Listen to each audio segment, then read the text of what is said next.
শীতকালে বেশ কয়েকবার এই পিঠেটাই বানিয়ে খাই, কারণ এটা বানানো যেমন সহজ আর খেতেও হয় ভীষণই সুস্বাদু।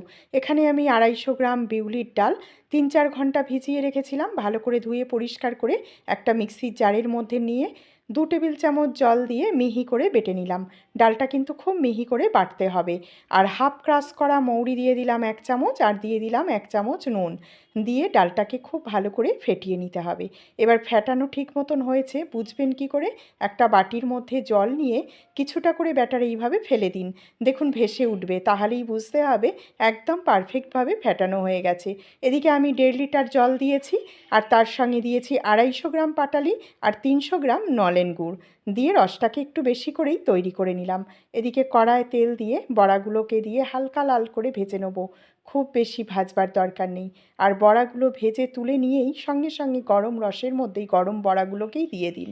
2 ঘন্টা ভিজিয়ে রেখে দিলেই ব্যাস তৈরি হয়ে গেল দারুণ সুস্বাদু রসবড়া। আজকের ভিডিও কেমন লাগলো কমেন্ট করে জানাবেন। আমি একটা বড়া কেটেও দেখিয়ে দিলাম, দেখুন যেমন ফুলেছে তেমনই রসে টইটুম্ব। ভিডিও ভালো লাগলে প্লিজ একটা লাইক করবেন।